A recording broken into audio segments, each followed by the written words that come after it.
Yehuda dan Tamar. Pada waktu itu Yehuda meninggalkan saudara-saudaranya dan menumpang pada seorang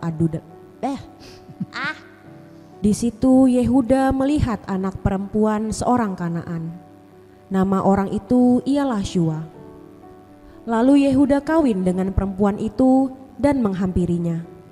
Perempuan itu mengandung, lalu melahirkan seorang anak laki-laki dan menamai anak itu Er. Sesudah itu perempuan itu mengandung lagi, lalu melahirkan seorang anak laki-laki dan menamai anak itu Onan. Kemudian perempuan itu melahirkan seorang anak laki-laki sekali lagi dan menamai anak itu Shela. Yehuda sedang berada di Kezib ketika anak itu dilahirkan. Sesudah itu Yehuda mengambil bagi Er, anak sulungnya, seorang istri yang bernama Tamar.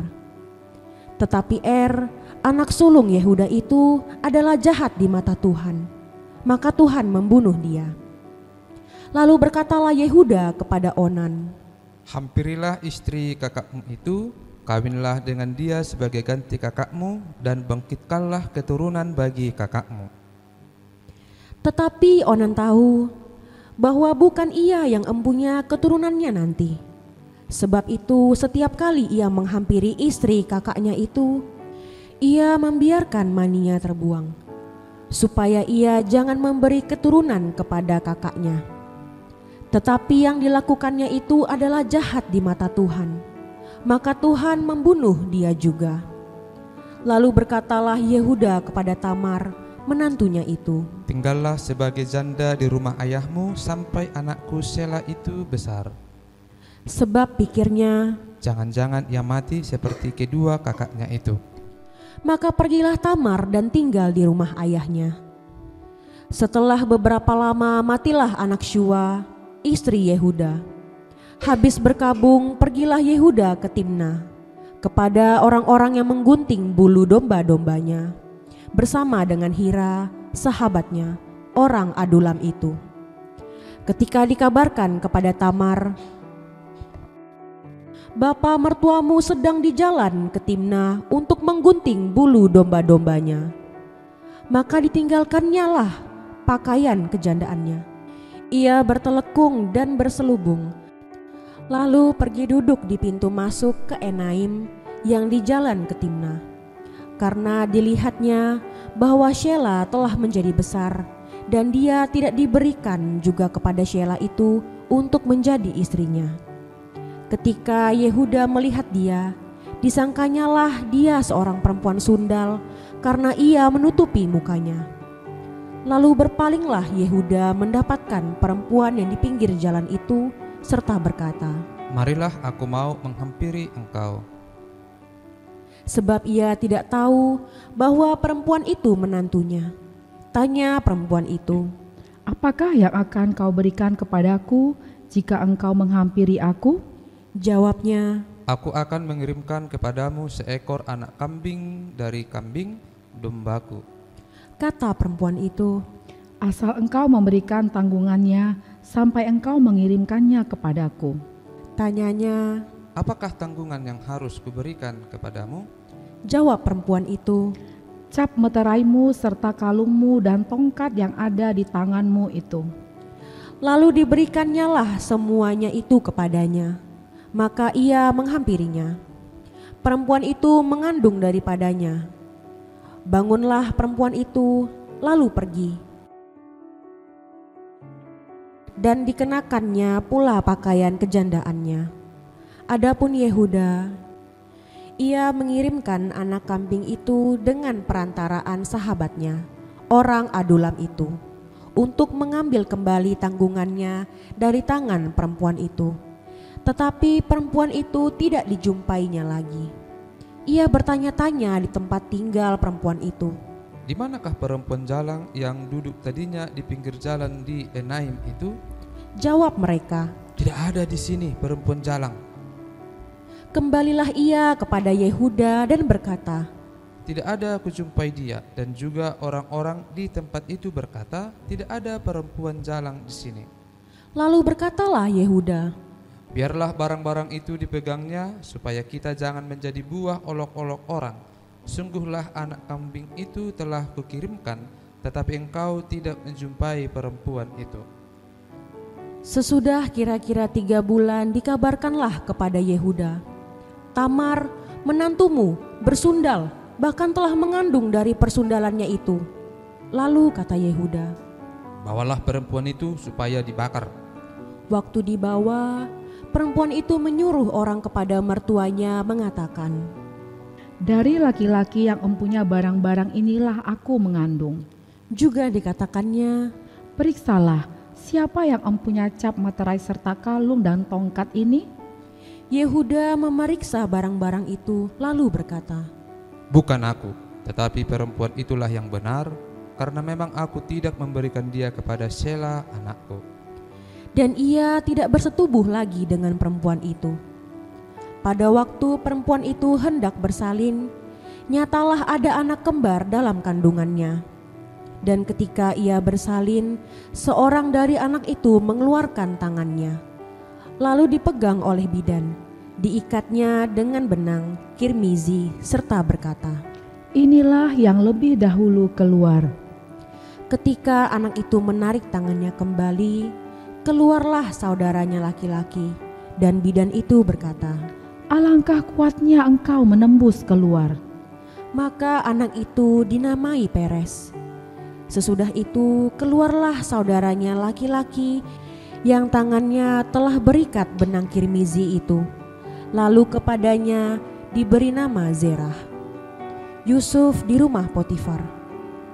Adapun Yusuf telah dibawa ke Mesir, dan Potifar seorang Mesir, pegawai istana Firaun, kepala pengawal raja, membeli dia dari tangan orang Ismail yang telah membawa dia ke situ.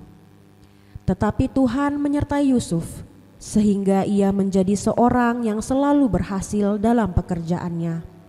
Maka tinggallah ia di rumah tuannya, orang Mesir itu. Setelah dilihat oleh tuannya bahwa Yusuf disertai Tuhan dan bahwa Tuhan membuat berhasil segala sesuatu yang dikerjakannya, maka Yusuf mendapat kasih tuannya, dan ia boleh melayani dia. Kepada Yusuf diberikannya kuasa atas rumahnya, dan segala miliknya diserahkannya pada kekuasaan Yusuf. Sejak ia memberikan kuasa dalam rumahnya dan atas segala miliknya kepada Yusuf, Tuhan memberkati rumah orang Mesir itu karena Yusuf. Sehingga berkat Tuhan ada atas segala miliknya, baik yang di rumah maupun yang di ladang. Segala miliknya diserahkannya pada kekuasaan Yusuf, dan dengan bantuan Yusuf ia tidak usah lagi mengatur apa-apapun selain dari makanannya sendiri. Adapun Yusuf itu manis sikapnya dan elok parasnya. Selang beberapa waktu, istri tuannya memandang Yusuf dengan birahi. Lalu katanya, Marilah tidur dengan aku.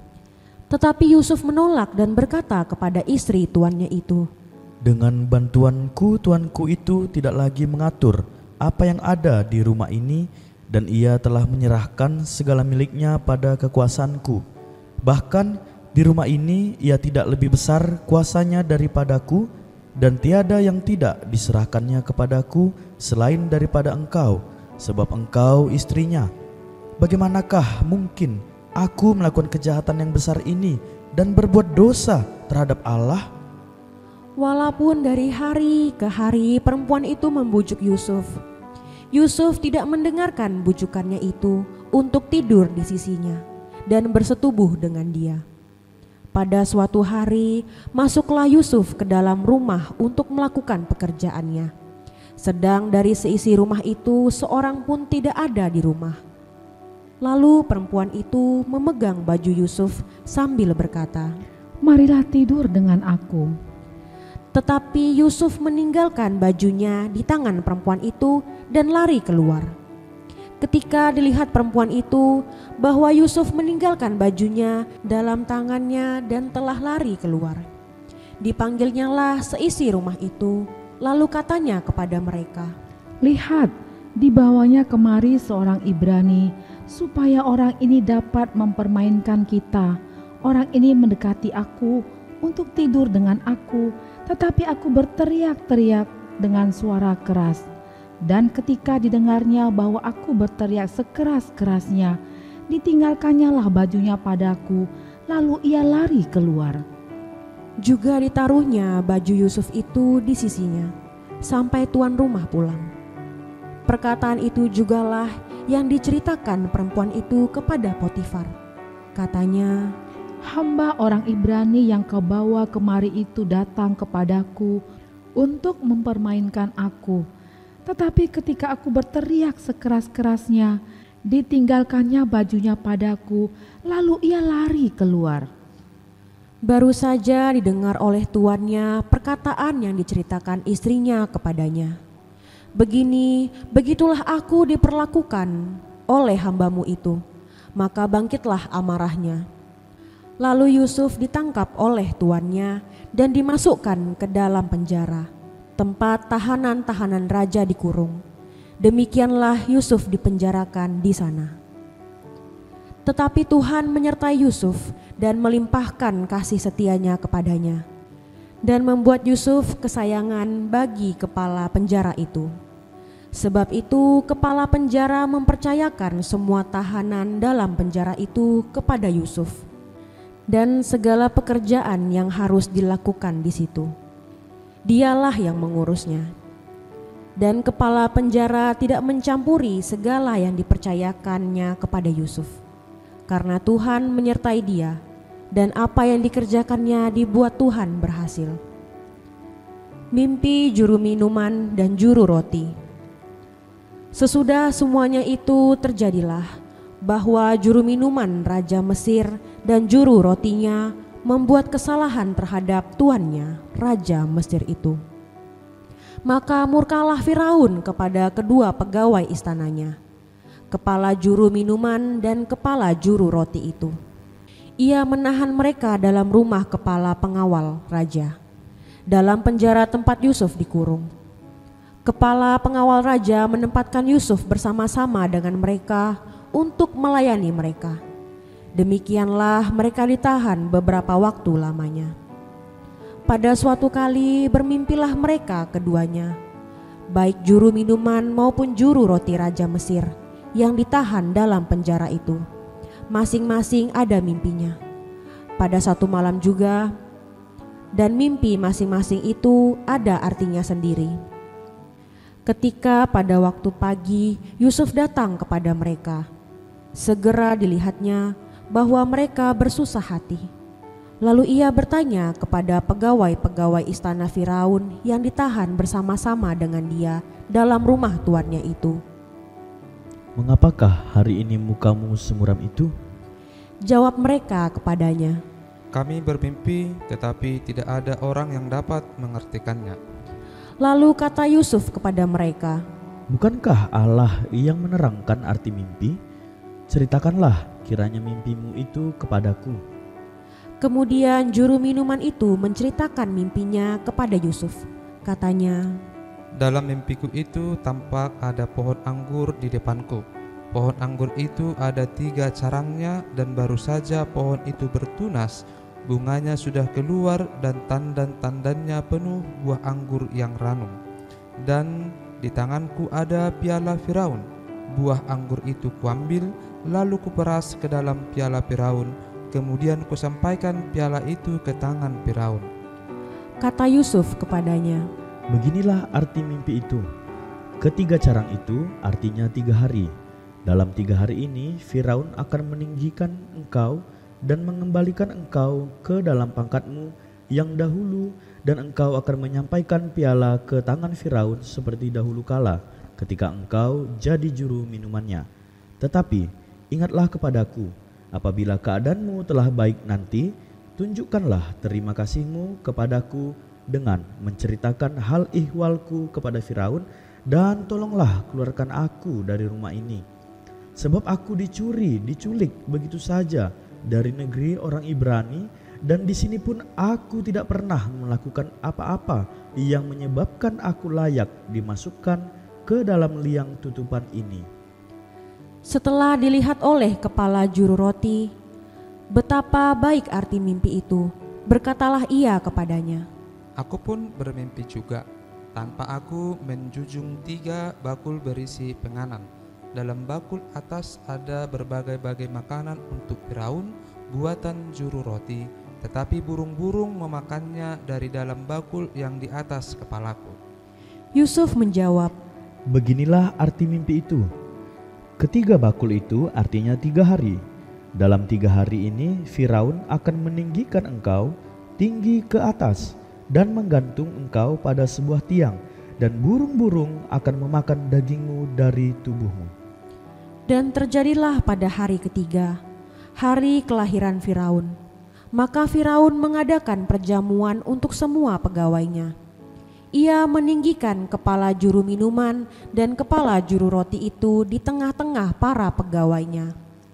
Kepala juru minuman itu dikembalikannya ke dalam jabatannya, sehingga ia menyampaikan pula piala ke tangan Firaun. Tetapi kepala juru roti itu